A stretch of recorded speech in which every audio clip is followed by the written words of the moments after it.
Welcome to Alternative Investments Chat, where we demystify the world of alternative investments and financing for entrepreneurs and investors alike. With these discussions, we hope you're more empowered to unlock opportunities in your business or portfolio. I'm Erin. And I'm Erica. Let's get started. Hello, I'm your host, Erin, and I'm here with my co-host, as always, Erica. Today, I wanted to talk to y'all about an article that I came across in Forbes. Okay. The title is Beyond VC, Alternative Investment Models for Education Startups by Michael B. Horn. This article is really interesting because it talks about capital raising in the alternative space that is often overlooked. Yeah. Education. When you sent me this, I had never heard this at all. So when we think about alternative investments, education is probably not a category that immediately comes to mind. I know it definitely didn't when we started all of this research. But this article's really interesting and brings up good points that capital raises is not a one size fits all. Yeah, exactly. So let's talk a little bit about the traditional route for raising capital. Typically, the best route or only route for these companies to follow is through venture capital or VC. This model often works pretty well for other companies, but as Horn argues, it doesn't fit the education space well all the time. VC typically demands that rapid growth and high returns, which doesn't always align with the goals of the education sector. What Horn highlights in this article is that education startups have a need for more patient capital raise. I can see that. You're absolutely right. So Horn mentions in this article that VC tends to encourage founders to focus on well-established markets as opposed to developing ones. Again, make that money fast. So let's dive a little bit deeper here and understand why that is. So first is something that you've already touched on. The VC world values faster growth and bigger exits. Yep. So they in, out. That's what they want. VC firms are structured to seek substantial returns within a relatively short time frame, typically between 5 to 7 years is what their like little sweet spot window. Investing in more established markets, however, allows for more predictable and quicker growth trajectories. A startup in a well-defined large market is more likely to attract more customers quickly. They're going to achieve revenue faster, and they're going to grow faster and ultimately deliver the high exit potential through acquisition or IPO that VCs look for. Again, $1 million idea, get it out, sell it off. Yeah. Sell the product, then get rid of it. Another reason is the reduced risk. So established markets often have proven demand and customer base, reducing the risk of failure. Right. Again, it's kind of already proven, they're good to go. Investors can feel more confident that a business targeting a large exiting market can succeed as opposed to developing markets where they might be more unknown and my favorite game, more risk. Another thing to consider is the demand in emerging markets may not be fully realized or it could take longer to mature. Right. Yeah. And I'll touch on another reason here. VC investors often look for businesses that can scale quickly and generate more exponential returns. Existing markets are usually more conducive to that rapid scaling because they have a larger consumer base, a greater infrastructure, and they already have established competition. All of these factors can help provide a clearer path for growth. If you already know who your potential competitors are and you perform like a competitive analysis, you understand how you can compete against them, you know that there are customers out there who would be interested in this product or this business or this service, whatever. It can help. Obviously, there's no guarantees. We know this, but there is a clearer path. You can kind of see where your product or business might fit into that market that already exists. Overall, VCs are looking for the home run, which can lead to passing up those smaller companies with revolutionary ideas who exist in a market that has not yet been developed or is developing. Horn argues that this can lead to smaller companies to either shoot for unsustainable and unrealistic growth or for them to become a nonprofit and source their funding through grants, which can be unpredictable, time-consuming, you name it, right? Yeah. So that all brings up a great point, but how do we solve this problem? Yeah. So in the article, Horn proposes two solutions. revenue capital and dividend capital models. So let's just chat about those for a second. In a revenue capital, which is also referred to as revenue-based financing or RBF, investors give a company capital in exchange for a percentage of the company's future revenue. So they understand that it might not come at the very beginning. There's no fixed monthly payments, which is typical when you're investing. Instead, there's a monthly payments are directly tied to the company's revenue, meaning that it can, if the revenue is higher on 1 month, then the payment will be higher. Right. Vice versa, if it's lower in 1 month, your payment's going to be lower. Right. This is more flexible for companies, and it helps them work on development instead of being pressured to grow too quickly. So I kind of like that one. It's like when we win, you win. If we're a little bit slower, you're still going to get a little bit, but it might be a little bit less. Yeah. In the dividend capital model, investors receive payments only after the company is profitable. Got it. So since repayments are tied to profitability, businesses have more time to scale and focus on long-term growth. They don't have to be stressing about giving their investors their income or their interest payments and right away. And so they can kind of focus on the business and grow it properly. Yeah, exactly. There is another form of capital raise that was not mentioned in the article, but I think it's, something we've talked about on this pod and could potentially be a good fit for the education sector. And that is raising capital through debt.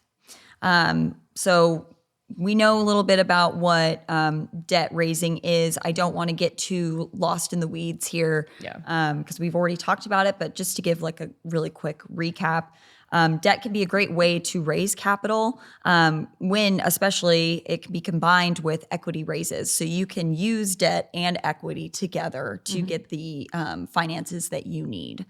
A debt raise does not dilute your ownership as the owner of the company, and that can be really cool. Not only, especially if you're doing a capital raise with equity and debt, it won't dilute the ownership pool, period, right? Yeah. So if you have shareholders who are invested in your company, if you do a debt raise, that will not impact their portion. Got it. You also get to set the terms such as minimum investment, how long the investment is for, the investment period is for, and the interest rates, which is pretty cool. It gives you back some of that control. I like that, yeah. Something else to consider is that education is considered a social impact investment, which we've talked on this podcast about before also. Yes, we have. We're kind of taking all of our base knowledge and putting it all together. Yeah.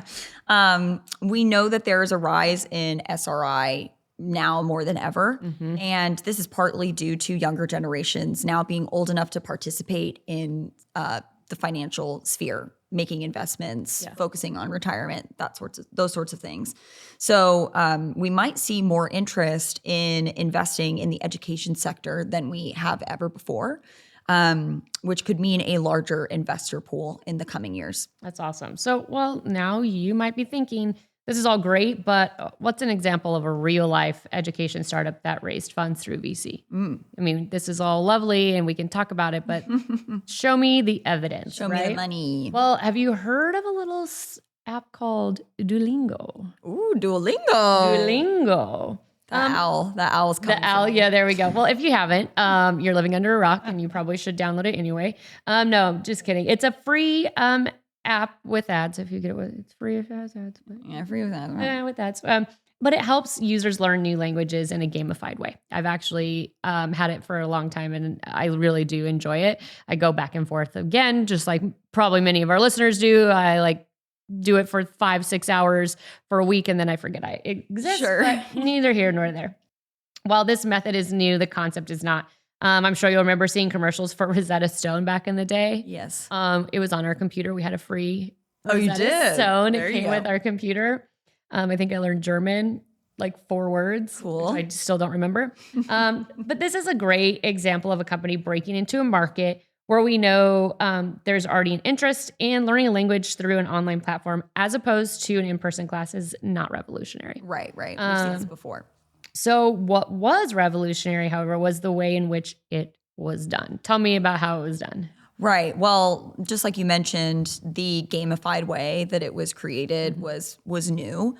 We know that there's an interest of people who want to learn new languages, but having it on your phone easy to access, having it be cutesy with Duo, bugging you to log on and do your lesson for the day. Yep. That's the new part of it. And I actually want to throw out a little bit of a fun fact here. So the creator of Duolingo, whose name is Luis von Ahn, he is also the brains behind CAPTCHA. And you might think, what is that? Well, no, you do know what it is. Oh, you do. Because those little word puzzles that come up when you're trying to submit a form or something on, Google or whatever, and it's like squiggly, little letters and you have to type in what it is. Yep. He's also the creator of that. I believe it's called Are You a Robot? Are You a Robot? Prove you're not a bot. Prove you're not a robot. Exactly. And he actually created this when he was 21 years old, which is really cool. That's amazing. And he sold it to Google in 2009.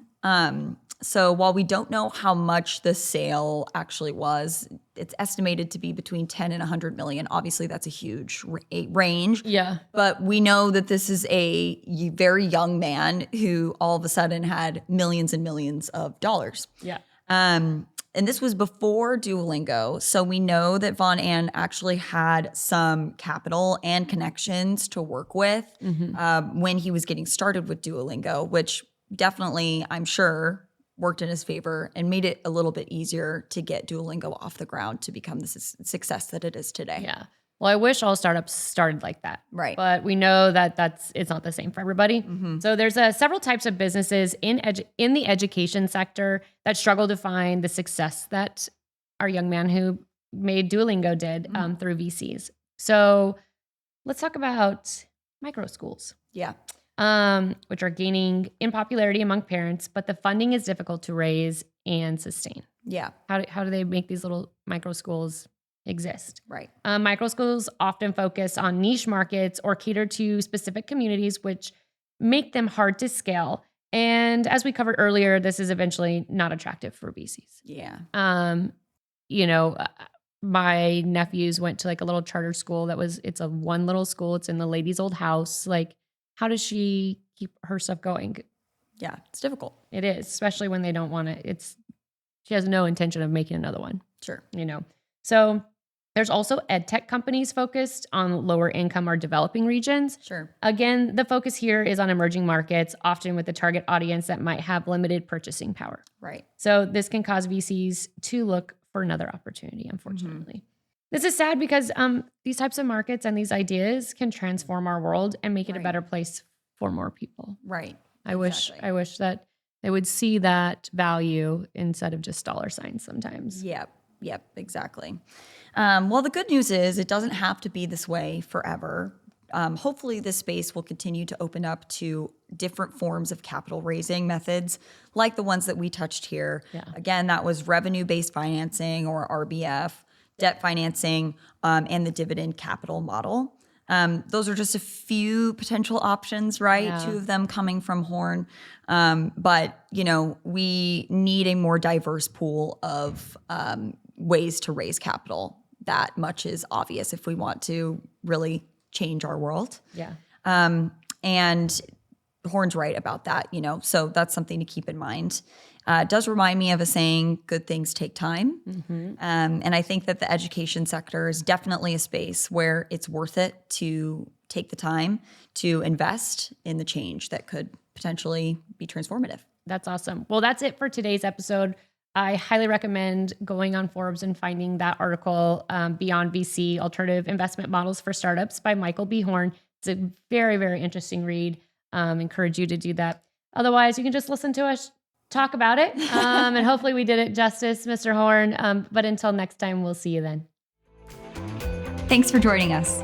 Stay tuned for more insight on our next episode. And don't forget to subscribe to continue the Alternative Investments chat. See you next time.